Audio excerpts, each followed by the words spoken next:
अक्सर सुनने में ये आता है कि रेगुलर अगर स्केलिंग कराई जाए, सफाई, तो दांत वीक हो जाते हैं। इस बात में कितनी सदाकत है, इस बारे में कुछ बताइएगा। होता है कि दांत बिल्कुल साफ होते हैं, ये एक्स्ट्रा प्लाक भी नहीं लगा होता, प्रॉब्लम भी नहीं होती, ठीक है, साफ भी होते हैं, वाइटनेस भी ठीक होती है। लेकिन होता ये कि ठंडा गर्म भी लगता है और कभी कभी उनको पेन भी होती है। इसके पीछे क्या वजूहत होती है? अच्छा, ये बड़ा सुनने में आता है कि दांत निकलवाने से नज़र पे असर पड़ता है। इस बात में कितनी सदाकत है, ये कुछ बताएं। बड़ा सुनने में आता है ना, अक्सर आप भी कहते हैं, वो बंदे कहते हैं जी, वो कई दफ़ा तो ये होता है कि वो उत्ते वाला दंद ना कढ़ाई हो यार, वो बड़ी छिकी लगती है या अक्ल जाड़े थे नज़र ते असर। इस बात में कितनी सदाकत है, ये कुछ प्लांट या फिक्स्ड जिसको आप क्राउन या ब्रिज कहते हैं या कवर कहते हैं। 18 साल की एज, 16 से 18 साल की उम्र के बाद आप लगवा सकते हैं सारी जिंदगी। उससे पहले इसलिए नहीं क्योंकि उससे पहले मुंह के अंदर मजबूत दांत उग रहे होते हैं, आ रहे होते हैं, ठीक है, तो उससे पहले उनमें मेरा है जबड़े की ग्रोथिंग हो रही होती है। अक्सर सुनने में आता है कि फलां बंदे ने दांत निकलवाया और उसके मुंह का कैंसर हो गया। ये क्या वजूहत हैं, ये ऐसा क्यों होता है? इस बारे में भी कुछ हमारे नाज़रीन को बताइए। ये जो ब्रेसेस है, इनको लगाने की जरूरत क्यों पेश आती है? एक तो ये मुझे बताएं, ये अक्सर दांत जो टेढ़े हो जाते हैं, इसकी क्या वजूहत होती है? इस बारे में भी कुछ बताइएगा। अस्सलाम वालेकुम नाज़रीन, आपका मेज़बान अरशद चौधरी आज एक नए प्रोग्राम और एक नए मेहमान के साथ हाज़िर खिदमत है। आज मेरे साथ जो मेहमान शख्सियत मौजूद हैं, अल्लाह ताला ने छोटी सी उम्र में बहुत ज़्यादा इज़्ज़तों और नेमतों से नवाजा है। डेंटल डॉक्टर होने के साथ साथ अल्लाह ताला ने उनमें एक बहुत बड़ी जो खूबी डाली है, हाफ़िज़े कुरान भी है।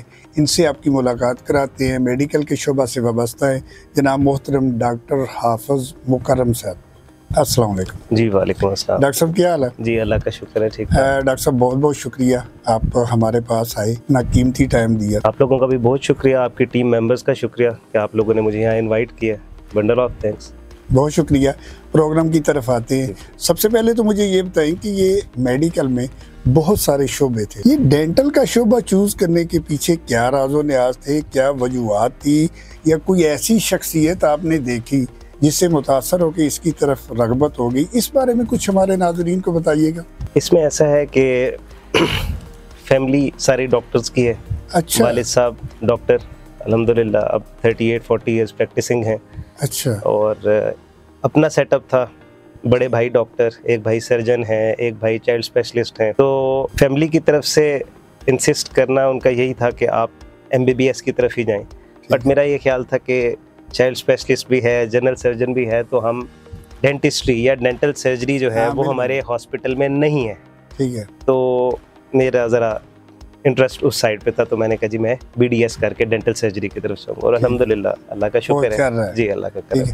मुख्तसर ये कि ये फैमिली बेस पे जी, फैमिली बेस पे, ताकि सारी फील्ड्स जो है वो कलेक्टिवली एक हॉस्पिटल में अंडर वन। वो एक रुझान बना होता है ना, या माइंड बना होता है कि आप उन लोगों को देखते हैं, मिलते हैं, वो थोड़ा होता है, तो बंदा फिर उसी तरफ राग़िब हो जाता है। बिल्कुल बिल्कुल ऐसे ही। फिर डॉक्टर्स फैमिली में थोड़ा सा आप पे प्रेशर होता है मेडिकल में जाने का, ठीक है ना। तो अब आ जाएंगे रेगुलर प्रैक्टिस करते हुए कितना अरसा हो गया, इस बारे में कुछ बताइए। 2018 सितंबर में मैंने अपनी प्राइवेट प्रैक्टिस स्टार्ट की थी, तो ऑलमोस्ट 8 इयर्स अल्हम्दुलिल्लाह हो गए जी। अब जो हमारा मेन मकसद है लोगों को डेंटल के हवाले से आगाही देना, ठीक है, इसके बारे में बात करते हैं। अक्सर सुनने में ये आता है कि रेगुलर अगर स्केलिंग कराई जाए, सफाई, तो दांत वीक हो जाते हैं। इस बात में कितनी सदाकत है, इस बारे में कुछ बताइएगा। अच्छा, एक तो बड़ा जो है ना वो मेरा ख्याल है आसान सा इसका जवाब है, और वो ये है कि सफाई चाहे किसी भी लिहाज से, किसी भी जगह या किसी भी चीज़ की है, वो नुकसान नहीं करती, वो आपको हमेशा फ़ायदा देती। बिल्कुल ठीक बात। सेकंड चीज़ ये है कि हमारे पाकिस्तान में स्पेशली या एशिया में आप कह लें, लोग प्रेजेंट डॉक्टर के पास तब होते हैं जब कोई प्रॉब्लम आना शुरू होता है। रूटीन चेकअप लोग नहीं कराते डेंटल का। जब मसूड़ों से खून आना शुरू हो जाता है, दांत हिलना शुरू हो जाते हैं, देन लोग आते हैं कि जी अब दांतों का इलाज करवाएं। और जब आप सफाई करते हैं, गंदगी उतरती है, उस गंदगी ने बेसिकली तब दांतों को होल्ड किया होता है। बिल्कुल बिल्कुल। जब वो उतरती है तो लोगों को ऐसा महसूस होता है कि ये दांत हिलना शुरू होने, जबकि ऐसा कुछ नहीं, ये एक कॉमन मिथ है। बाहर के मुल्कों में, यूरोप में आप देख लें, हर 6 मंथ बाद आपका एवेल्युएशन होता है, डेंटल चेकअप होता है, और हर 6 मंथ बाद, एवरी 6 मंथ बाद क्लीनिंग होती है। लोगों के दांत बेहतरीन है, कैविटीज भी नहीं लगी। एक और चीज़ है डॉक्टर साहब, मैंने अक्सर ये भी देखा है, जो हमारे ओवरसीज पाकिस्तानी है या हमारे कुछ रिलेटिव हैं, दोस्त अहबाब है, वो आते हैं, आपने तो डेंटल के हवाले से बताया ना, वो कहते हैं कि मेडिकल का जितना भी शोबा है ये आपने 6 माह के बाद रेगुलर चेक करवाना। बिल्कुल जी, ये किताब के अंदर लिखा हुआ है कि आपने हर 6 माह बाद अपना एवेल्युएशन में, अगर डेंटिस्ट्री तक लिमिटेड रहूँ तो डेंटल चेकअप आपने कराना है कि आपके मुंह में नई, खुदा न खास्ता अगर कोई बीमारी आ रही है या कोई भी प्रॉब्लम है तो वो पता लग जाए। हमारे यहाँ पे ज़रा चीज़ें लेट आती हैं। हाँ, लेट आती है। हमारे ये होता है ना, वो बात वही आ गई ना, जब तक हमें ये नहीं ना होता कि प्रॉब्लम शुरू होगी, जी बिल्कुल, हम चेकअप नहीं कराते। रूटीन में देख लें, लोग डॉक्टर डेंटल वाले के पास स्पेसिफिकली तब जाते हैं जब दर्द होता है, उसके अलावा नहीं जाते। वैसे नहीं जाते, उसके अलावा नहीं। कई बंदों को मैंने देखा, यार एक सुराख हो गया ऐसी, अच्छा ठीक है जी, यार किसी डेंटल को चेक कराओ, चलें कराते हैं, ठीक है चल रहा है या जो भी बात है, लेकिन जब पेन होती है फिर जाते हैं। हालांकि पहले अगर चला जाए तो एक तो ये है कि वो इजीली इसको देख के कर देगा, दूसरी बात ये है कि मेडिसिन का भी खर्चा नहीं होगा, आप तकलीफ भी बर्दाश्त भी करेंगे। लेकिन बात वही है आप वाली कि पाकिस्तान में जो मेन प्रॉब्लम है वही है कि जब तक आपको दर्द नहीं होना, तकलीफ नहीं होनी, दर्द नहीं होगा, आप नहीं जाएंगे। अक्सर देखने में आता है कि 30% 40% कर ले, बंदों के जो दांत है ना, इनमें पीलापन हो जाता है। इसके बारे में कुछ बताएं कि इसके पीछे क्या वजूहात होती हैं? ये इसके डिफरेंट फैक्टर्स हैं। अगर डाइट की तरफ आते हैं, ठीक है, तो इस टाइम पे जो रूटीन फूड हैं वो सारे कलर्ड फूड्स हैं। हाँ बिल्कुल। आपके कार्बोनेटेड ड्रिंक्स हैं, ये सो कॉल्ड कार्बोनेटेड हैं, इसमें कलर्ड जो है क्वांटिटी वो ज़्यादा है, ठीक है, और एसिडिक हमारे फास्ट फूड बहुत ज़्यादा है। रात को खा के सो के लेट नाइट बर्पिंग शुरू हुई, एसिड रिफ्लक्स मुंह के अंदर आया और उसने आपके दांत की सर्फेसेस खराब करना शुरू कर दी, सतह खराब की। सिगरेट स्मोकिंग, ठीक है, पान छालिया। अगर आप दूसरे एस्पेक्ट से देखें तो अगर आप इन सब चीज़ों का यूज़ कर भी रहे हैं तो एटलीस्ट आप 6 महीने बाद क्लीनिंग तो कराएं। लोग वो भी नहीं कराते, तो वो फिर आपका जो है वो डेंटल जो आपकी कलर है, टीथ कलर है, वो आपका काफ़ी ज़्यादा अफेक्ट होता है। बट अगर आप उसको आगे लेके चलते हैं और प्रॉपर वे में क्लीनिंग कराते हैं तो सेटल हो जाता है। सेटल यानी रिटर्न हो सकता है? जी बिल्कुल हो सकता है। और लेकिन ये है कि रूटीन पे अगर आप ये कहते हैं कि हर 15 साल बाद सफाई करवाएंगे तो वो फिर यही है, 15 साल के बाद वो निकालना पड़ेगा। जी बिल्कुल, हमारे यहाँ पे तो ये नहीं होगा। जी, लोगों की एक माइंडसेट भी ये बना होता है ना कि एक ही दफा सारे दांत निकलवाएंगे और फिक्स लगवा लेंगे। लोगों का एक माइंडसेट है, हालांकि ये नहीं होना चाहिए। नेचुरल टीथ के तो वो करीब भी नहीं आ सकते, करीब भी नहीं, अल्लाह की कुदरत के करीब भी नहीं। बिल्कुल सही बात। अगर किसी बंदे के दांत में सुराख हो जाता है, जी ठीक है, तो उससे पहला काम क्या करना चाहिए? एक तो ये हो गया कि आपको चेक करवाना चाहिए, दूसरा ये है कि इसको निकलवा देना चाहिए या इसकी ट्रीटमेंट करवानी चाहिए, या कि ये कह सकते हैं कि इसका रूट कनाल, या इसका क्या वो ऐसा सलूशन है जो रूल के मुताबिक है? इसमें सबसे पहले तो ये है कि अगर आपके सिर्फ कैविटी है, दांत के अंदर सुराख है, बिल्कुल, और आपको कोई किसी किस्म की सेंसेशन, सेंसिटिविटी, ठंडा गर्म नहीं लग रहा और पेन नहीं, तो सबसे बेस्ट पॉसिबल सोल्यूशन इसका डेंटल फिलिंग है। उसके बाद नेक्स्ट स्टेप पे चलते हैं। कुछ पेशेंट रिप्रेजेंट होते हैं जी, दांत में सुराख है और ठंडा गर्म लग रहा है। अगर आपको ठंडे गर्म की शिकायत है तो इसके लिए स्पेसिफिक खास किस्म की मेडिकेशन आती है जो दांत में नीचे अंडर बेस में डालते हैं, जहाँ पे सुराख है, कैविटी साफ करके बेस में डालते हैं और ऊपर देन आप फिलिंग कर देते हैं। तीसरा पेशेंट रिप्रेजेंट होता है तीसरी प्रॉब्लम के साथ कि जी दांत में सुराख भी है, ठंडा गर्म भी लग रहा है और दर्द भी हो रहा है। जब इस स्टेज तक पेशेंट पहुंच गया, इट मींस के दांत की रूट्स डैमेज हो चुकी हैं। फिर आपने दांत की रूट कैनाल करनी है, लेकिन उसके लिए एक लॉ ये है कि आपका जो टूथ सरफेस है, दांत की जो सतह है, जो सफेद स्ट्रक्चर आपको दांत का मुंह में नजर आ रहा है, वो मसूड़े से कुछ हद तक ऊपर होना चाहिए, यानी कि कुछ ना कुछ दांत का हिस्सा मुंह में होना चाहिए। अगर वो बिल्कुल मसूड़े के लेवल पे पहुंच गया, बिल्कुल टूट चुका है, सिर्फ नीचे जड़ें रह गई हैं, तो फिर उसके रिजल्ट्स अच्छे नहीं होते। देन आपको उसे रिमूव कराना है, अदरवाइज या हेल रहे, अदरवाइज आप root canal is the best possible solution तकलीफ वाले दांत के लिए। लोगों के मेरे पास पेशेंट आए हैं, कुछ ऐसे खवातीन, मेल्स, एजिड 50 साल से रूट कैनाल कराई हुई है दांत की और ऊपर कैपिंग कराई हुई है, तो आपका टीथ बिल्कुल सेफ रहता है। कैपिंग या क्राउन मैंडेटरी है, मस्ट है। रूट कैनाल अकेला कोई प्रोसेस नहीं है। अगर आपने रूट कैनाल कराई है तो आपने उस पर कैप लाजमी करवानी, अदरवाइज आपका दांत पेन तो नहीं करेगा बट वो साल 2 साल बाद टूटना शुरू हो जाएगा। अक्सर देखने में ये भी आता है, पेशेंट भी शिकायत करता है कि हमने रूट कैनाल कराई हुई है लेकिन फिर भी पेन हो रही है। इसकी क्या वजूहत होती है? इसमें 2 चीज़ें हैं। पहली तो वजह ये है कि नीचे रूट के नीचे, रूट को बेसिकली आपकी हड्डी ने, बोन ने पकड़ा होता है। दांत की जो दांत है इसको आपकी हड्डी और मसूड़े 2 चीज़ों ने पकड़ा होता है। अंडरनीथ कोई इन्फेक्शन है, या तो रूट के अंदर नीचे बोन में कोई इन्फेक्शन है, अभी प्रेजेंट है और आपने दांत को ऊपर से क्लोज कर दिया। पहली तो वजह ये हो सकती है। दूसरी रीज़न ये हो सकती है कि दांत की अल्लाह ताला ने 1 से ज़ायद जड़ें रखी हैं। जो सामने के दांत हैं उनकी 1 जड़ है, जो पीछे की जड़ें हैं उनकी 3 4 रूट्स होती हैं। आपने कोई रूट या कोई जड़ ऐसी छोड़ दी जिसको आपने प्रॉपर तरीके से सफाई नहीं की, उसके अंदर से आपने जो खून के शरियाने हैं उनको डेड नहीं किया, उनके कनेक्शन नहीं आपने कट किए, तो देन पेशेंट को पेन होगी उसका। और ये वजह है कि कोई ना कोई नीचे इन्फेक्शन रह जाती है। बिल्कुल यस। इनकम्प्लीट रूट कैनाल, आपने मुकम्मल तरीके से जड़ें साफ नहीं की तो जिसकी वजह से पेशेंट को पेन है। अदरवाइज रूट कैनाल के बाद तो आपका अंदर से प्रॉपर्ली सारी वेसल्स डेड हो जाती हैं, दांत की पेन नहीं होना चाहिए। क्योंकि एक चीज का कनेक्शन काट दिया है तो फिर तो दर्द होनी नहीं चाहिए। बिल्कुल, बस उसका जस्ट ढांचा खड़ा होता है दांत का मुंह में और वो, अदरवाइज आपको पेन नहीं होना चाहिए। रूट कैनाल मुकम्मल ना होने की सूरत में ऐसा होता है। अक्सर देखते हैं हम, ये जो दांत हिल जाते हैं, वो चाहे वो जो एक्स्ट्रा प्लाक होता है वो उतारने से हिलते हैं या मसूड़ा डैमेज हो जाता है, इसकी वजह से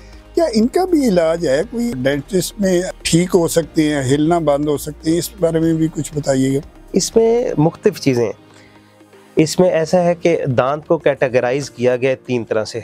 दांत के हिलना, जो दांत की मोबिलिटी है, हिल जुल, उसको 3 तरह से कैटेगराइज किया गया। ग्रेड 1 का मतलब है, ग्रेड 1 2 3 है। ग्रेड 1 मींस बहुत थोड़े हिलते हैं जो कि पेशेंट को महसूस नहीं होते, डॉक्टर उनको टूल से चेक करते हैं। अगर वो ग्रेड 1 तक महदूद हैं तो वो सेव हो जाते हैं, ठीक हो सकते हैं। ग्रेड 2 पे अगर जाते हैं तो माकूल हिलते हुए मरीज को महसूस होते हैं, ठीक है, उस पे भी सेव हो सकते हैं माकूल हिलजुल में। ग्रेड 3 का मतलब है कि मरीज को अपने हाथ से दांत हिलता हुआ महसूस हो रहा है, उसमें दांत टूथ का सेव होना बहुत मुश्किल है, बल्कि नामुमकिन है। उसकी वजह यह है कि उसके नीचे से ब्लड सप्लाई कनेक्शन सारे कट हो चुके होते हैं। सबसे पहले आपने उसकी रीजन देखनी है कि उसकी रीजन क्या है, ऐसा हुआ क्यों है। एक नॉर्मल बंदे में तो ऐसा नहीं होता। रीजन क्या है, सबसे पहले रीजन को ब्रेक करें, ठीक है, जो कॉज है, ठीक है, उसको रोकें, देन आगे लेके चलें। और मेजॉरिटी अगर आप देखें तो अगर जो पेशेंट्स जल्दी रिप्रेजेंट होते हैं उनमें टीथ सेव हो जाते हैं, कोई ऐसा मसला नहीं होता। बट रीजन आपको उसका जो है वो देखना या ढूंढना लाज़मी है, इसकी पोजीशन क्या है, प्रॉब्लम ठीक हो सकता है या किस वजह से ये हुआ है। जो हुआ है उसकी पहले रीजन देखें कि क्यों है, वरना तो आप ठीक करेंगे 6 महीने बाद फिर पेशेंट उसी तरह रिप्रेजेंट होगा, ठीक है। तो रीजन लाजमी देखना है, ठीक है। अच्छा, एक और चीज, अक्सर लोग जब, जिनको एक नॉर्मल बंदा भी देखता है, मैं अपने दांत खुद भी देख सकता हूँ, होता है कि दांत बिल्कुल साफ होते हैं, कोई एक्स्ट्रा प्लाक भी नहीं लगा होता, प्रॉब्लम भी नहीं होती, ठीक है, साफ भी होते हैं, वाइटनेस भी ठीक होती है। लेकिन होता ये कि ठंडा गर्म भी लगता है और कभी कभी उनको पेन भी होती है। इसके पीछे क्या वजूहत होती है? ठीक है, अच्छा, उसमें सबसे पहली चीज़ तो ये है कि दांत को, जैसे मैंने आपसे जिक्र किया, दांत को जो ग्रिप है या जो दांत की गिरफ्त है उसको वो 2 चीज़ों से आ रही होती है, ठीक है। जो रूट है, जड़ है, उसको हड्डी से आ रही होती है, और आपका जो अपना टीथ का स्ट्रक्चर जो मुंह में नजर आ रहा है उसको गम से, मसूड़े से आती है, ठीक है। अगर आपके दांत और मसूड़े के बीच में कोई स्पेस बन गई है और वहाँ से आपका पानी या जो भी आप ठंडा गर्म कोई लिक्विड ले रहे हैं वो रूट तक जाना शुरू हो गया, तो आपको सेंसिटिविटी स्टार्ट हो जाती है, ठीक है। और वो सेंसिटिविटी स्टार्ट होने की जो रीज़न है वो मोस्टली लोगों में ये होती है, एक तो बड़ी कॉमन डिजीज़ है हमारे यहाँ पे विटामिन सी की डेफिशिएंसी, जिसे स्कर्वी कहते हैं। स्कर्वी की वजह से मसूड़े फूल जाते हैं, ठीक है, और ठंडा गर्म लगना शुरू हो जाता है। दूसरा, मसूड़ों की बीमारी, जिसको आप डिफ्रेंशिएट करते हैं, जंजाइवाइटिस कहते हैं मेडिकल टर्म में, और मसूड़े के सूज जाने को जंजाइवाइटिस कहते हैं, और पेरियोडोंटाइटिस। ये 2 ऐसी डिजीज़ेस हैं जिनमें पेशेंट की कंप्लेंट रहती है कि जी मुझे ठंडा गर्म भी लगता है और पेन भी होता है। उसका प्रॉपर 7 डेज़ का कोर्स है जिसमें आपको एंटीबायोटिक्स और मुख्तलिफ मेडिसिन दी जाती हैं, माउथ वॉश रिकमेंड किए जाते हैं, एंटी सेंसिटिव पेस्ट होती हैं, ठीक हो जाते हैं पेशेंट, ठीक। मकसद है कि अगर किसी को मसला है तो कोई इशू वाली बात नहीं है, वो डॉक्टर को चेक कराए और वो ठीक हो जाएगी। जी बिल्कुल बिल्कुल, ये बड़ी कॉमन प्रॉब्लम है और ये अल्हम्दुलिल्लाह ठीक हो जाते हैं लोग। अच्छा, ये बड़ा सुनने में आता है कि दांत निकलवाने से नजर पे असर पड़ता है, इस बात में कितनी सदाकत है, ये कुछ बताएं। बड़ा सुनने में आता है ना, अक्सर आप भी कहते हैं, वो बंदे कहते हैं जी, वो कई दफ़ा तो ये होता है कि वो उत्ते वाला दंद ना कढ़ाई हो यार, वो बड़ी छिकी लगती है या अक्ल जाड़े थे नज़र ते असर, इस बात में कितनी सदाकत है, ये कुछ बताइएगा। मैंने आज तक कोई दांत नहीं निकलवाया जी, मेरी तो नज़र कमज़ोर है आपके सामने ये तो आपने अपने भी वो हमें बता दिया करके कि देख ले। तो आपकी बात का जवाब यही है कि इसमें ऐसा कुछ भी नहीं है, ठीक है। ये हमारे लोगों ने एक मिथ बनाई हुई है, इस तरफ लोगों का माइंडसेट ये है कि दांत की जो जड़ें हैं वो जाके आंखों की वेसल्स के साथ खून की गर्दिश से जुड़ी होती हैं, जिससे नज़र कमज़ोर होती है। ऐसा कुछ भी नहीं है, अच्छा, ठीक है। दांत का आंख से या नज़र से कोई भी किसी किस्म का ताल्लुक नहीं है, ठीक हो गया, ठीक है। हमारे पास ऐसे भी मरीज आते हैं, ख़वातीन या मर्द, एजिड, ठीक है, 70 साल उम्र है, मुंह में कोई दांत नहीं है, ठीक है, सारे दांत निकलवा दिए मैं, ऐनक फिर भी नहीं लगी हुई, नज़र ठीक है बिल्कुल। मकसद है कि नजर पे कोई असर नहीं, किसी किस्म का कोई असर नहीं पड़ता, नजर का कोई बातें लोगों के कर रहे हैं वही कुछ भी मिथ्स हैं, ऐसा कुछ भी नहीं। अब आ जाए कि एक दांत आप निकलवाते हैं, उसका ये है कि निकलवाने के बाद कितनी अरसे बाद उसको लगवाना चाहिए, और अगर आप नहीं लगवाते तो जो साइडों वाले दांत हैं क्या वो वीक हो जाते हैं, या बाकी जबड़े को या मुंह को कुछ फ़र्क पड़ता है, दांत फौरी तौर पे लगवाना चाहिए, इसके बारे में भी कुछ ना हमारे नाजरीन को बताएं। दांत अगर आप निकलवा देते हैं तो आपको दांत फौरी तौर पे लगवाना चाहिए। फौरी तौर का मतलब ये है, अगर तो आपने डेंटल इम्प्लांट लगवाना है, स्क्रू, ठीक है, तो रिकमेंडेड है कि आप इमीडिएटली, आपने आज अगर दांत निकलवाया है तो आप डॉक्टर से अपने पहले प्रॉपर अपॉइंटमेंट बनवाएं, टीथ निकलवा के साथ ही स्क्रू जिसको आप डेंटल इम्प्लांट कहते हैं, इमीडिएटली आप वो वहाँ पे लगवा लें। अगर आपकी बोन हड्डी की वहाँ पे मिकदार इतनी है कि वो इम्प्लांट को बर्दाश्त कर सके, ठीक है, तो आप इमीडिएटली इम्प्लांट लगवाएंगे। डॉक्टर साहब, मैं आपकी बात कर रहा हूँ, जो आपने इम्प्लांट का कहा, ठीक है, ये कौन सी एज, इस बारे में भी कुछ बताइएगा। इम्प्लांट या फिक्स टीथ, इम्प्लांट या फिक्स टीथ, जिसको आप क्राउन या ब्रिज कहते हैं या कवर कहते हैं, 18 साल की एज, 16 से 18 साल की उम्र के बाद आप लगवा सकते हैं सारी जिंदगी। उससे पहले इसलिए नहीं क्योंकि उससे पहले मुंह के अंदर मजबूत दांत उग रहे होते हैं, आ रहे होते हैं, ठीक है, तो उससे पहले उनमें मेरा है जबड़े की ग्रोथिंग हो रही होती है। बिल्कुल बिल्कुल, आपका जॉ ग्रो कर रहे होते हैं 18, 17.5, 18 साल तक। बेहतर ये होता है कि आप 16 साल के बाद फिक्स टीथ की तरफ जाएं, और अगर आप नहीं लगवाते, चाहे वो इम्प्लांट है या चाहे फिक्स टीथ है, आपने दांत निकलवा दिया, ये बहुत अच्छा क्वेश्चन है इस लिहाज से कि यहाँ पे लोग 20-20 साल से दांत निकलवा के उसके बाद वहाँ पे लगवाते नहीं है, और उसका नुकसान ये होता है कि अल्लाह ताला ने जबड़े में ये सलाहियत रखी है कि अगर आप कोई दांत निकलवाते हैं तो उसके इर्द गिर्द वाले जो दांत हैं वो खाली जगह को बंद करने के लिए मूव होना शुरू हो जाते हैं। बिल्कुल बिल्कुल, उनके जो हेड है, टॉप सरफेस है दांत की, ऊपर की सरफेस वो आपस में जुड़ जाती है, ठीक है, और जो ऑपोजिट दांत है, अगर आपने नीचे का दांत लगवाया तो ऊपर का दांत नीचे आना शुरू हो जाता है। ये भी देखने में आया। एट द एंड क्या होता है कि जब पेशेंट रिप्रेजेंट होता है तो हम दांत लगवाना है तो फिर आपके खाली जगह के आगे वाला और पीछे वाला दोनों दांत निकालने पड़ते हैं, ऊपर का दांत भी निकालने पड़ता है, देन आपके जहाँ एक इम्प्लांट लगना था उधर 3 लगेंगे, ठीक है, या 4 लगेंगे। यानी कि आपके कहने का मुख्तसर ये है कि जब आप निकलवाते हैं फौरी तौर पे, जी बिल्कुल, आप इसको बिल्कुल आपको वहाँ पे प्रोस्थेसिस देना है या आपने वहाँ पे फौरी तौर पे आपने वहाँ पे दांत लगवाना है, रिप्लेसमेंट देनी। डॉक्टर साहब, ओरल कैंसर, मुंह का कैंसर एशिया में बढ़ने की क्या वजूहत हैं और इसका तरीका इलाज क्या है, इस बारे में भी कुछ हमारे नाजरीन को बताइएगा। ओरल कैंसर जो सबसे ज़्यादा इस टाइम अगर एशिया में फैल रहा है, ऑलमोस्ट आप कह लें 46-48% रेशो है। अच्छा, ठीक है जी, 100 में से 48 बंदों को ओरल कैंसर हो रहा है। उसकी सबसे कॉमन वजह ये है कि हमारे यहाँ पे पान, गुटखा, छालिया, स्मोकिंग, इंडिया में एक बीड़ी बड़ी कॉमन है, या रिवर्स स्मोकिंग के एक डिफरेंट स्मोकिंग से चीज़ है जिसे रिवर्स स्मोकिंग कहते हैं। जो बर्निंग एंड है सिगरेट का, वो मुंह के अंदर रख के तो उसके पफ लेके स्मोकिंग की जाती है। ये सबसे कॉमन फैक्टर्स हैं और इनकी वजह से ओरल कैंसर सबसे ज़्यादा एशिया के अंदर हो रहा है। और फिर दूसरी चीज़ वही जिस तरह हम पहले डिस्कस कर चुके हैं कि रूटीन एवेल्युएशन नहीं है, रूटीन चेकअप नहीं है। और बिल्कुल इसका इलाज है। किस स्टेज पे पेशेंट रिप्रेजेंट होता है ये बड़ा ज़रूरी है। स्टेज 1 पे है, 2 पे है, 3 पे है, लास्ट स्टेज पे है, सर्जरी से है, कीमोथेरापी है, रेडिएशन से हो सकता है। बिल्कुल इलाज मुमकिन है और अल्हम्दुलिल्लाह बहुत से पेशेंट ठीक भी हुए।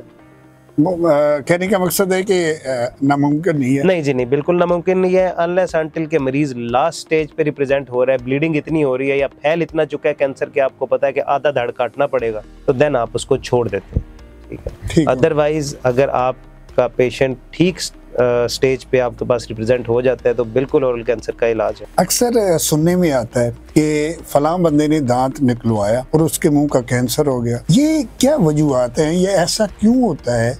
इस बारे में भी कुछ हमारे नाज़रीन को बताइए। देखें, लोगों का कहना ये होता है कि हम गए डॉक्टर के पास, दांत निकलवाया और कैंसर हो गया। ठीक है, ऐसे ही है ना जी? बिल्कुल। आप डॉक्टर के पास क्यों गए? कोई वजह थी तो गए ना। वो वजह ये थी कि दांत में दर्द था। एक सॉलिड दांत जो बिल्कुल ठीक है, उसमें आपको पेन क्यों शुरू हुआ? कोई वजह थी तो दर्द शुरू हुआ ना। जी बिल्कुल। अदरवाइज आप रूटीन में तो जाके दांत नहीं निकलवाते ठीक दांत। डॉक्टर के पास आप गए, आपको पेन स्टार्ट हुई, जब आपने दांत निकलवाया, ठीक है, तो आपको पता लगा कि नीचे कैंसर पड़ा हुआ है, हड्डी के अंदर कैंसर पड़ा हुआ है। अच्छा। मैंने आपसे जैसे पहले कहा, रूटीन चेकअप ना कराने की सबसे जो सबसे बड़ा नुकसान है वो ये है कि आप बीमारी के उस हिस्से में रिप्रेजेंट होते हैं जब आप लास्ट स्टेज पे होते हैं। तो दांत निकालने से कैंसर नहीं होता कभी भी। ऐसा तो अगर है तो कितने सालों से आप देखें जितने लोगों ने दांत निकलवाए सबको ओरल कैंसर हो। जब आप डॉक्टर के पास रिप्रेजेंट हो रहे हैं तो नीचे हड्डी में कैंसर पड़ा हुआ है तो आपको दांत में पेन हो रहा है। वो फिर जब आपने दांत निकाला तो कैंसर सामने तब आया जब आपने एक्सट्रैक्शन कराई या दांत निकलवाया कि भाई नीचे तो कैंसर पड़ा हुआ है और ये लास्ट स्टेज पे पहुंच चुका है, ठीक है। तो ये लोगों के माइंड में है कि जी हमने दांत निकलवाया तो कैंसर हो गया। ऐसा नहीं होता है, दांत से कैंसर का कोई ताल्लुक नहीं है। थोड़ा सा ये भी बताएं कि अगर दांतों की ट्रीटमेंट जो है अच्छे तरीके से नहीं करवाते या किसी BDS सर्जन से नहीं करवाते तो क्या सुनने में मैंने ये भी सुना है कि काला यरकान भी हो जाता है? क्या ये हकीकत है? बिल्कुल जी, ये 100% ट्रूथ है। सबसे ज़्यादा हेपेटाइटिस C इस टाइम दांतों के इलाज से फैल रहे हैं क्योंकि डेंटल कोएक्स इतने ज़्यादा आपकी पेरिफेरी में स्प्रेड कर चुके हैं, फैल चुके हैं कि क्रॉस इन्फेक्शन इतना ज़्यादा है। एक के औजार दूसरे के मुंह में, एक की सुई हमने ऐसे क्लिनिक्स पे मैं गया हूँ जहाँ पे हमने खुद ऐसा देखा है कि एक पेशेंट पे जो नीडल यूज़ हुई है वही दूसरे पेशेंट पे यूज़ हो रही है। अच्छा। ठीक है, और वही टूल्स बगैर वॉश किए, बगैर ऑटोक्लेव हुए। कोएक्स के पास ऑटोक्लेव नहीं है, स्टेरिलाइजर जो नाई की दुकान पे पड़े होते हैं उन्हीं में औजार गर्म करके दूसरे मरीज को लगाए। कुछ बंदों ने तो मैं देखा ओवन रखा हुआ है। जी बिल्कुल, ठीक है। काला यरकान सबसे ज्यादा इस टाइम, किसी जमाने में सुनते थे कि बार्बर शॉप से होता है, अब ऐसा नहीं है। अब सबसे ज्यादा काला यरकान आपका डेंटिस्ट्री से फैल रहा है और हेपेटाइटिस C, एड्स आपका सबसे ज्यादा इनसे फैल रहा है। उसकी वजह ये है कि चेक एंड बैलेंस नहीं है। कोएक्स के पास नंबर ऑफ पेशेंट इतना ज्यादा है, 50 मरीज एक दिन में एक यूनिट पे बैठ रहे हैं, वहीं पे थूक रहे हैं। ब्लड स्पिटून में जो आपका सिंक है उसमें ब्लड भी जा रहा है, थूक जा रहा है, पार्टिकल्स, एयरबॉर्न पार्टिकल्स बहुत सारे सस्पेंड होते हैं और मरीज को बेचारे को तब पता लगता है कि मैं काले यरकान का शिकार हो चुका हूँ, हेपेटाइटिस C है। ये जिस स्टेज पे पेशेंट को पता लगता है मुझे है उस स्टेज तक बेचारा वो वैसे ही ऑलमोस्ट एंड के करीब होता है और तब तक वो 200-300 लोगों को फैला चुका होता है। ये आपने अताई डॉक्टरों का कहा, जी। इसके बारे में कुछ हमारे नाजरीन को बताएं कि इनसे अगर आप ट्रीटमेंट करवाते हैं तो क्या क्या नुकसानात हो सकते हैं, ये इनसे कैसे बचाव हो सकता है, इस बारे में भी कुछ थोड़ी सी ब्रीफिंग दें। बात यह है कि अगर आप बताइए डॉक्टरों से इलाज कराते हैं, ठीक है, तो आपको मुबारक है, आप काला यरकान अपने घर ले आए हैं, ये पहला काम होगा। जी बिल्कुल। और आप मेरे पास 23 साल की बच्ची यूनिवर्सिटी ऑफ गुजरात की, 23 ईयर्स कोई एज नहीं है, 23 साल की बच्ची यूनिवर्सिटी ऑफ गुजरात की रिप्रेजेंट हुई हमारे पास, hepatitis C positive last stage. और जब डायग्नोसिस स्टार्ट की तो उसने बताया जी मैंने फलां जगह से आज से 3 साल पहले डेंटल ट्रीटमेंट कराया था, उसके अलावा मेरा कोई आज तक इलाज हुआ ही नहीं। काला यरकान, एड्स, ये वो बीमारियां हैं जो कोएक्स से फैल रही हैं। उसकी वजह ये है कि इंस्ट्रूमेंट ऑटोक्लेव नहीं होते, नीडल्स एक मरीज की दूसरे को लग रही है क्योंकि क्वालिफिकेशन है, क्रॉस इन्फेक्शन इतना ज़्यादा है। डेंटिस्ट्री में तो अगर आप देखें तो एक डेंटल यूनिट पे आप स्पेसिफिक अगर आवर्स देखें तो 6 से 8 घंटे मैक्सिमम आप काम करते हैं। जी बिल्कुल। आप एक यूनिट पे 6 से 8 प्रोसीजर से ज़्यादा कर नहीं सकते। जो वो चेयर होती है यूनिट, उस पे डेंटिस्ट्री, डेंटल चेयर और आपका जो सर्जरी टेबल है ये बिल्कुल तकरीबन इक्वलेंट है। अच्छा। ठीक है, आपने अगर एक मरीज उठ रहा है, दूसरा बैठ रहा है, एक मरीज उठ रहा है, दूसरा बैठ रहा है, तीसरा, तो वो आपका इतना ज्यादा क्रॉस इन्फेक्शन होना शुरू हो जाता है, क्योंकि बिल्कुल हमारा काम है बिल्कुल मुंह के करीब का, सेंसिटिव काम है बहुत ज्यादा। वही मशीनें जो हेपेटाइटिस सी वाले को लगी हैं वही अगर दूसरे मरीज के मुंह में लग रही हैं तो डेफिनेट है कि वो फैलेगा। तो इसलिए अपने प्रोसीजर्स लिमिटेड करें, ठीक है, 6 से 8 घंटे, सफाई प्रॉपर हो, डेंटल जो ट्रीटमेंट है वो हाइजीन पे उसका सारे का सारा दारोमदार। अगर हाइजीन नहीं है तो ये कंफर्म कि आप हेपेटाइटिस। ये हेल्थ कमीशन का काम है इनको चेक करना, तो क्या वजह है या कौन सी ऐसी वजूहत है वो इनको चेक नहीं करते? इनका कुछ सलूशन होना चाहिए ना। बिल्कुल होना चाहिए जी। हेल्थ कमीशन का की जो बुनियाद है वो थी ये कि उन्होंने क्वैक्स के क्लिनिक्स को सील करना है, क्वैक्स को पकड़ना है। बिल्कुल बिल्कुल ठीक है, और उनके क्लिनिक सील करने। हमने तो आज तक किसी क्वैक का क्लिनिक सील हुए नहीं देखा, बल्कि उल्टा जो प्रैक्टिसिंग जो डॉक्टर्स हैं, रजिस्टर्ड डॉक्टर्स हैं, उनको आके हेल्थ कमीशन वाले तंग करते हैं। ठीक अच्छा है, नीली पीली काली डस्टबिन के पीछे पड़े रहते हैं, वो ये नहीं देखते कि बाहर क्या हो क्या रहा है। वो कमरों को सजाने में ज़्यादा तवज्जो देते हैं कि यहाँ पे ऐसा होना चाहिए, वहाँ पे ऐसा होना चाहिए, लेकिन वो डेंटल क्वैक्स को नहीं पकड़ रहे। मैंने नहीं आज तक देखा कि किसी डेंटल क्वैक का, हमारे भी बहुत सारे डेंटल क्वैक्स बैठे हैं। हाँ बिल्कुल, मैंने नहीं देखा कि किसी का क्लिनिक सील हुआ। और आजकल तो एक और चीज़ देखने में आ रही है, एक डेंटल टेक्नीशियन है ना, उसने क्या किया हुआ है, एक या दो, एक लेडीज एक जेंट्स BDS रखी हुई है। ठीक है, BDS आती हैं कभी नहीं आती, या ये लिखा उनके नाम लिखे हुए हैं और ये होता है जी 1 वीक में वो आप आ जाया करें, बाकी काम वो टेक्नीशियन कर रहे हैं। तो जाहिर है एक BDS में और टेक्नीशियन में काफ़ी फ़र्क है। ये अगर आप देखें ना तो टेक्नीशियन तो क्वालिफाइड नहीं है ना। हाँ बिल्कुल, उसने तो अपना काम चलाना है, दुकान चमकानी है, वो तो ये करेगा। ये ज्यादती डॉक्टर की है जो अपनी डिग्री बेच रहे हैं। ठीक है, हमें भी ऑफर्स आती हैं, ठीक है, कि जी हमारे पास हफ्ते में 1 दिन आए, महीने में 1 दिन आए, ऐसी ऑफर भी है। सिर्फ अपनी डिग्री दे दें जो हम आपका PMDC अपने क्लिनिक के अंदर लगा दें कि जी यहाँ पे प्रैक्टिसिंग डॉक्टर। ये डॉक्टर की ज्यादती, अपनी डिग्री बेच रहे हैं आप। कुछ तो टेक्नीशियन ऑलरेडी कर रहा है ना, कुछ डॉक्टर भी ऐसे हैं कि जो पैसे की खातिर डिग्री दे रहे हैं, या ये यार 1 वीक में 1 दफा जाता हूँ, 1 महीने में 1 दफा जाता हूँ, मेरा काम चल रहा है, बंदे मरते हैं हमारे, हमें कोई जी बिल्कुल ऐसी है। लाखों रुपए महीने के ले रहे हैं मुख्तलिफ क्लिनिक से, जिनमें अपने विजिट रखे हुए हैं। जिस डॉक्टर ने जिसको महीने देखें, आप जब किसी भी क्वैक के पास जाते हैं और आपकी ये डिस्कशन उससे होती है कि मैं हफ्ते में 1 दफा आऊंगा, हफ्ते में 1 दिन जाके आपका क्या इंटरेस्ट होगा उस जगह पे जहाँ से आपको महीने बाद लाखों रुपए आ जाने हैं। वहाँ पे तो आपने सिर्फ जाके बैठना है कुर्सी पे, वहाँ पे जो होगा जो चलेगी वो उस डेंटल क्वैक की चलेगी, क्योंकि पेशेंट भी उसका। तो ये डॉक्टर की ज्यादती, डॉक्टर की, ये डॉक्टर की ज्यादती। इसी वजह से डेंटल क्वैक्स खत्म नहीं हो पा रहे, खत्म नहीं हो रहे।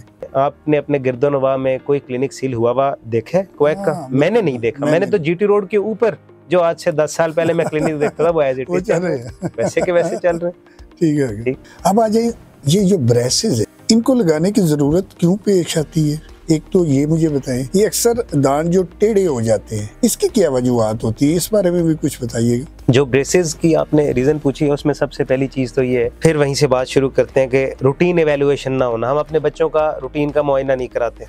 6 साढ़े 6 साल की उम्र में मजबूत दांत मुंह में आना शुरू होते हैं और 13 साल तक मजबूत दांत 1-1 2-2 करके, हर दांत की एक अपनी अलग उम्र है मुंह के अंदर आने की, आते रहते हैं। होता है ऐसा है कि दूध के दांत मुंह के अंदर टूटे हुए पड़े रहते हैं। आपका दूध का दांत शेड होगा, गिरेगा तो उसकी जगह मजबूत दांत आएगा। बिल्कुल बिल्कुल। होता ये है कि मजबूत दूध का दांत मुंह के अंदर पड़ा हुआ है और मजबूत दांत को जगह नहीं मिल रही, तो देन वो अपनी जगह के अलावा किसी और जगह पे आता है, जिसको आप मेडिकल टर्म में एक्टोपिक इरप्शन कहते हैं। बिल्कुल बिल्कुल। जब वो गलत जगह पे एक बार आ गया फिर उसका हल सिर्फ ब्रेसेस है और कुछ भी। अगर आप रूटीन एवेल्युएशन कराना शुरू कर दें, खास तौर पे जो स्पेसिफिक एज है बच्चे के लिए, ठीक है, वो 5 से 9 साल है या 10 साल आप कह लें हार्डली। अगर आप इस स्टेज में बच्चे का मुआयना डॉक्टर से हर 6 माह बाद कराते हैं तो ये जो ब्रेसेस लगवाने की रेशियो है ये 100 से 15% पे आ जाएगी। एग्जैक्ट जो टाइम है जी ब्रेसेस लगवाने का, जिससे इन फ्यूचर अच्छा रिजल्ट मिल सके, वो कौन सी उम्र होती है जिसमें लगवा लेना चाहिए?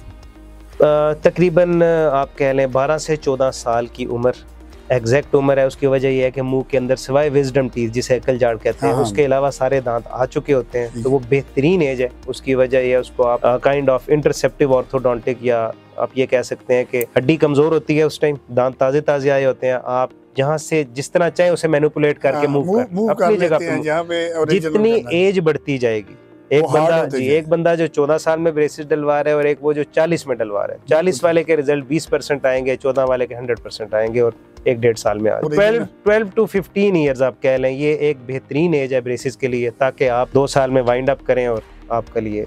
ब्रेसेस जो लगाते हैं वो केबल नजर आती है जी। मैंने सुना है कि आजकल एक ब्रेसेस आ रही है जो ये है कि नजर नहीं आती, वो कौन सी है? इसके बारे में भी कुछ हमारे नाज़रीन जी बिल्कुल, अलाइनर्स कहते हैं उन्हें। अलाइनर, ठीक है। वो बिल्कुल ट्रांसपेरेंट शीट होती है जो कि आपके मुंह का एक स्कैन किया जाता है और स्कैन करके आपको एक पूरा बॉक्स पेशेंट को डिलीवर कर दिया जाता है। आपके डॉक्टर विजिट 0 हो जाते हैं, आपको डॉक्टर के पास दोबारा नहीं जाना पड़ता। अच्छा जी। 8 से 10 महीने का इलाज है, पूरा बॉक्स है, उसमें सेट्स बने हुए आते हैं, उस पे हर चीज़ लिखी होती है, मेंशन होती है। पाकिस्तान में बड़ी अच्छी अमेरिकन जो है वो कंपनीज हैं जो ये कर रही हैं और FDA से अप्रूव्ड है।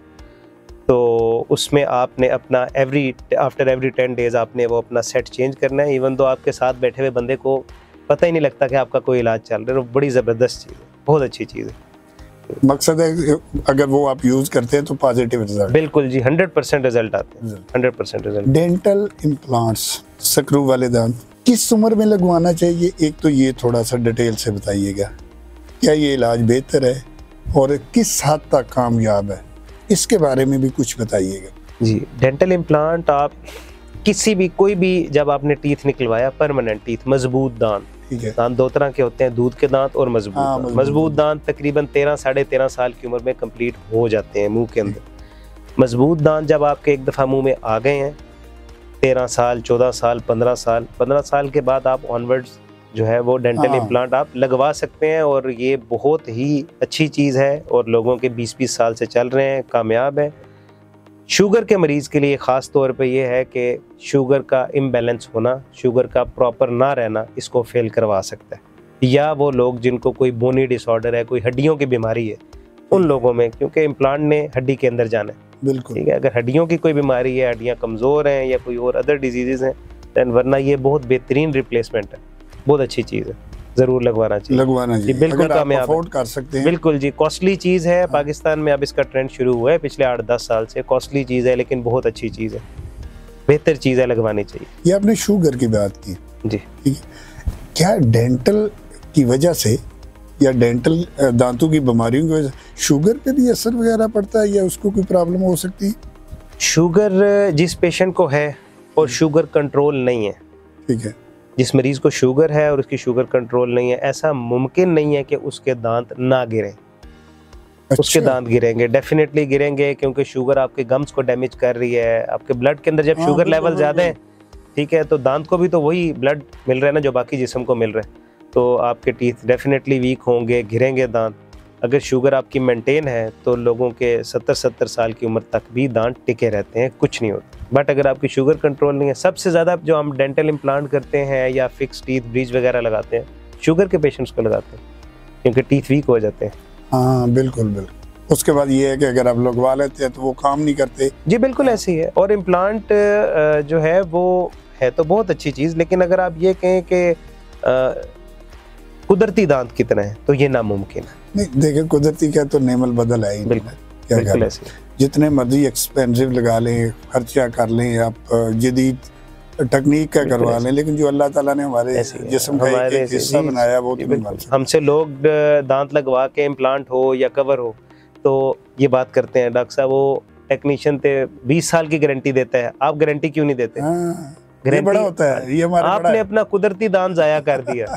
इम्प्लांट की गारंटी आप क्यों मांगते हैं? पैसों से गारंटी नहीं मिलती। हकीकत, ठीक है, चल पड़ा तो ठीक है, रिजेक्ट किया तो आपकी बॉडी ने उसे उठा के बाहर फेंक देना है। कोई ना कोई ऐसा मसला या प्रॉब्लम है कि जिसकी वजह से आपने लगवाया, अच्छा है, लेकिन आपकी बॉडी में या आपको कोई ऐसी बीमारी है कि जिसकी वजह से अगर उसने 6 साल निकालने थे 3 निकाले हैं तो उसके पीछे कोई ना कोई रीजन है। बिल्कुल ऐसे ही, ये बिल्कुल ऐसे ही है कि आपने जिस तरह किडनी ट्रांसप्लांट कराया, इसी तरह डेंटल इम्प्लांट आपने लगवाया। अगर बॉडी उसको एक्सेप्ट कर लेती है, उसका कंपैटिबल मैच बनता है तो वो चलेगा, अदरवाइज बॉडी उसको रिपेल करके बाहर फेंक देगी। अब आ जाए थोड़ा बच्चों की तरफ। जी। अक्सर बच्चे अंगूठा चूसते हैं। जी जी। मैंने कुछ वालिदैन को, कुछ माओं को ये भी देखा है वो चूसनी भी बच्चों को देती है। जी। क्या ये तरीका का ठीक है, या इनका ये है कि जो बच्चे ये यूज़ करते हैं इन फ्यूचर उनके दांतों को क्या क्या प्रॉब्लम हो सकती है, इस बारे में भी कुछ बताइएगा। थंब सकिंग या अंगूठा चूसना जो है ये हैबिट बच्चों में बहुत ज़्यादा है, और इसका सबसे बड़ा इफ़ेक्ट ये है कि आपका जो नेगेटिव प्रेशर आपके तालू पे आता है।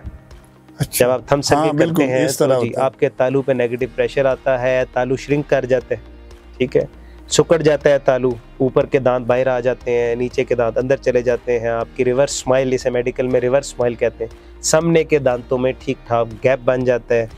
अल्टीमेटली आप मसूड़ों की बीमारियों में और दांतों की बीमारियों में मुब्तला हो जाते हैं, और देन फिर इसका बड़ा लेंथी ट्रीटमेंट है, आपके तालू की सर्जरी भी करनी पड़ती है, कुछ एक्सपेंडर डिवाइसेस आती हैं वो लगानी पड़ती हैं। तो ये बिल्कुल भी ये थंब सकिंग और चूसनी या जिसे आप ये कहते हैं ये चलें, ये तो आपने बता दी। जो बच्चे, जो वालिदैन हमारा प्रोग्राम देखेंगे उनके बच्चे ऑलरेडी कुछ पहले कर रहे हैं, तो अगर जो कर रहे हैं उनकी तो आदत बनी है, क्या कोई ऐसा सोल्यूशन है कि वो इसको छुड़ा सकें, या क्या तरीका है, कोई ट्रीटमेंट है या कोई ऐसी चीज़ है जिसको वो थंब की जगह यूज़ करें तो वो ये आदत छोड़ दे, इस बारे में भी कुछ बताइएगा। जी बिल्कुल, इसमें 3 चीज़ें होती हैं। एक तो रिवॉर्ड थेरेपी होती है, आप बच्चे को समझाएं। सबसे पहली तो मुनासिब बात तो यही है कि आप उसको समझाएं अपने तौर पे कि बेटा इस चीज़ को छोड़ दें, ये मुनासिब नहीं है, और आप उसको रिवॉर्ड दें। आप उसे कहें अगर आप ऐसा नहीं करेंगे तो आपको ये दिया जाएगा। दूसरी फिर चीज़ होती है रिमाइंडर थेरेपी, ठीक है। रिमाइंडर थेरेपी ये होती है कि आपने उसकी हैबिट ब्रेक करने के लिए आपने उसको थंब रैप कहते हैं, डिवाइसेस आती हैं, ठीक है, स्पाइक्स होते हैं उस पर लगे, वो आपने जैसे ही वो तालू के अंदर लगाएगा, तालू उसका थोड़ा सा डैमेज होगा या हल्का फुल्का चुभेगा तो उसे अंदाज़ा होगा जी। या फिर आप उसके ऊपर कुछ इस तरह के कोई लगा दें नमक या कोई ऐसी तेज़ चीज़, मिर्च, ताकि जब वो अंगूठा मुंह में डाले तो उसको आइडिया। हाँ जी, थंब रैप डिवाइसेस आती हैं, बेहतरीन है, बच्चे छोड़ देते हैं। बच्चों को किस उम्र में जो बुर्श करते हैं स्टार्ट करवाना चाहिए, और ये भी बताइएगा कि कितना पेस्ट जो है ये यूज़ करवाना चाहिए, इस बारे में भी कुछ बताइए। बच्चों में तकरीबन 2.5 साल 2 साल 2.5 साल की उम्र में जो दूध के दांत हैं, ठीक है, जो मुंह में आने होते हैं वो तकरीबन कंप्लीट हो जाते हैं। 2.5 साल, कुछ बच्चों में 3 साल की उम्र में मैक्सिमम कंप्लीट हो जाते हैं दूध के दांत। जब दूध के दांत पूरे आ गए हैं मुंह में तो आपने बच्चे को 2 बार ब्रश करवाना है, सुबह अच्छा और रात को। रात का ब्रश बड़े और छोटों के लिए मैंडेटरी है, अगर सुबह का कभी स्किप हो गया तो हो गया। असल आपके दांतों में जो प्रॉब्लम बनता है वो रात को सोते हुए बनता है। मीठा खा के सोगे, एसिडिक कुछ लिक्विड लेके सोगे, आपके दांत डैमेज होना शुरू हो जाते हैं। जब तक आप रात का ब्रश नहीं करेंगे, सुबह चाहे आप डेली ब्रश करते हैं और प्रॉपर करते हैं, आपके दांत डैमेज होते हैं। बच्चों को 2.5-3 साल की उम्र में ब्रश लाजमी करवाएं, और बिल्कुल माकूल पेस्ट, चावल के दाने जितना पेस्ट लगा के आपने प्रॉपर तरीके से उसको ब्रश कराना है, स्पेशली रात को सोने से पहले। अगर मेरा ख्याल है कि जो आपने बात की, सुबह का अगर मिस भी हो जाए तो इतना इशू नहीं है, करना नहीं चाहिए, लेकिन शाम को लाजमी करना चाहिए, क्योंकि उसमें ये है कि पूरे दिन का जितना भी प्लाक है ये वो सब गंद आपके मुंह में इकट्ठा है, बिल्कुल ऐसे ही हो जाता है, इसलिए सुबह शाम लाजमी करना बिल्कुल ज़रूरी है। और हमारे एक थोड़ा सा ये भी है, लोगों को बताना चाहिए कि सुबह का ब्रश नाश्ते के बाद करना चाहिए, नाश्ते से पहले नहीं। जब आपने नाश्ता कर लिया, अमूमन लोग नाश्ते के 5-6 घंटे बाद तक कुछ नहीं खाते, मुंह बंद रहता है, वो भी आपको डैमेज दे रहा है। ये आपने बड़ी अच्छी बात बताई, और मैं आपको बताऊं कि मुझे भी फर्स्ट टाइम ये मॉर्निंग का जो आपका ब्रश है वो एक सादा बात है, जब आपने ब्रश करना है, चाहे वो सुबह चाहे रात, उसके बाद आपने कुछ नहीं लेना सिवाय पानी के, लिक्विड्स के अलावा आप कुछ नहीं ले सकते। ठीक है, यानी नाश्ते के बाद करना, नाश्ते के बाद करना, वो बेस्ट है। बिल्कुल ठीक है। अक्सर बच्चों में 4 से 5 साल के बाद ना दांतों में पीलापन टाइप हो जाता है, इसकी क्या वजूहत होती है कि हाँ जी, ये जो है, ये बच्चों में जब आप 5, 6, 7, 8 साल की, अमूमन 7 से 8 साल की उम्र में होता है, पीलापन ज़्यादा आना शुरू हो जाता है। उसकी वजह ये है कि एक केमिकल है जिसको आप फ्लोराइड कहते हैं, ठीक है। वो फ्लोराइड हमारे रूटीन के जो टूथपेस्ट है, रोज़मर्रा की ज़िंदगी में जो हम यूज़ करते हैं, उसमें फ्लोराइड बहुत ज़्यादा यूज़ होता है, ठीक है, केमिकल। उसकी वजह ये है कि उसी से आपके टीथ क्लीन होते हैं, साफ़ होते हैं। वो आपका जो नॉर्मल वाटर सप्लाई है, इसके अंदर टैंक्स में भी हुकूमत की तरफ से डाला जाता है, ताकि वो लोग जो पेस्ट यूज़ नहीं कर सकते उनके दांतों पे भी किसी हद तक फ्लोराइड लगे, ताकि उनके दांत सेव हों। बट अगर उस पानी के अंदर फ्लोराइड केमिकल की मिकदार ज़्यादा हो जाए, रूटीन से कैलकुलेटेड मिकदार ना हो, तो आपका वो जो अफेक्ट है वो आपके दांतों को डैमेज कर देता है। वो ना कि सिर्फ दांतों को, अगर आप उस अफेक्टेड बंदे की जिसके दांतों पे उस डिजीज़ को फ्लोरोसिस कहते हैं, जिसको फ्लोरोसिस हो, जिस बच्चे के दांतों पे पीलापन, गाढ़ा पीलापन हो और बीमारी डायग्नोज हो जाए फ्लोरोसिस की, पीलेपन की, ना कि सिर्फ दांत उसके जिस्म की अगर आप हड्डी भी देखें तो वो भी सफ़ेद नहीं होगी, वो भी कम्प्लीटली आपको ब्राउनिश कलर में मिलेगी। ठीक है, तो उसके लिए आपको कैलकुलेटेड डोज देना है। ठीक है, बच्चों को जो पेस्ट कराएं वो बहुत माकूल रख के करवाएं, ज़्यादा पेस्ट नहीं, और रूटीन में भी जो पेस्ट बड़े भी इस्तेमाल करें वो स्टैंडर्ड साइज़, पीस साइज़, मटर के दाने जितनी पेस्ट यूज़ करें, उससे ज़्यादा नहीं, उससे ज़्यादा आप भर के पेस्ट यूज़ नहीं करेंगे। वो कौन सी डेंटल सर्जरी में ऐसी फील्ड है जिनमें आप इन फ्यूचर ये कह लें कि स्पेशलाइजेशन करना चाहते हैं, तो इसमें आगे भी है जो आप डेंटल का करते हैं, इसके बारे में भी कुछ? जी बिल्कुल है। डेंटिस्ट्री में मुख्तलिफ 4 से 5 फील्ड्स हैं। जिस तरह आपने BDS अपना कंप्लीट किया है, तो आप अगर सर्जरी में जाना चाहते हैं तो मैक्सिलोफेशियल सर्जरी है, जो चेहरे जबड़े की सर्जरी होती है, मुंह के कैंसर की सर्जरी है। इसका अलग है यानी? जी बिल्कुल, ये 4 साल की अलग फिर पोस्ट ग्रेजुएशन है, उसके बाद आपका इम्तिहान है। बिल्कुल जिस तरह MBBS का है उसी तरह से इसमें MCPS भी होता है, FCPS भी है, MDS भी है। 4 साल आपने अपनी पोस्ट ग्रेजुएशन करनी है, देन एग्जाम देना है। मैक्सिलोफेशियल सर्जरी है, चेहरे जबड़े की सर्जरी जो होती है, जो मुंह का कैंसर डॉक्टर्स ट्रीट करते हैं। प्रोस्थोडोंटिस्ट है, ये जो नए दांत उतरने चढ़ने वाले या इम्प्लांट्स लगाते हैं, वो फील्ड है। एक फील्ड है ऑपरेटिव डेंटिस्ट्री, ये जो रूट कैनाल स्पेशलिस्ट होते हैं, और ऑर्थोडोंटिस्ट जो ब्रेसेस डालते हैं, ये टिपिकल अलग फील्ड है। तो ये 4 मेजर ऐसी फील्ड्स हैं जिनमें आप डेंटिस्ट्री के जा सकते हैं। डॉक्टर साहब यकीन करें, आपसे बातें की, आपसे बहुत कुछ सीखने को मिला। कुछ ऐसी बातें भी मुझे आज पता चली जो मैं पहले नहीं जानता था। मुझे उम्मीद है कि हमारे जो नाज़रीन हैं, जो हमारा प्रोग्राम देखेंगे, आपके प्रोग्राम की वसासत की वजह से या आपके आने की वजह से बहुत सारी चीज़ें, बहुत सारा नॉलेज उनको अब मिलेगा। और मैं बता नहीं सकता कि मुझे बहुत ज़्यादा मज़ा आ रहा था आपसे बात करके, और मैं एंजॉय भी कर रहा था और ये भी देख रहा था कि बहुत ज़्यादा मुझे नॉलेज भी मिल रहा है। और मैं ये भी समझता हूँ कि नाज़रीन हमारे प्रोग्राम से बहुत कुछ सीखेंगे। आपकी आमद का बहुत बहुत शुक्रिया। बहुत शुक्रिया, जज़ाकल्लाह। बहुत अच्छा लगा है यहाँ पे आके। आप बहुत अच्छा काम कर रहे हैं, लोगों तक अवेयरनेस पहुँचा रहे हैं। इसकी अल्लाह ताला इंशाल्लाह आपको जज़ा भी देगा, और होपफुली लोगों को बात समझ आए। जी बिल्कुल। असल चीज़ ये है कि लोग सुन के उस पर अमल करें। अगर अमल दराजी शुरू हो जाएगी तो आपका मकसद पूरा हो जाएगा। ठीक है ना जी, बहुत शुक्रिया। Thank you so much ji.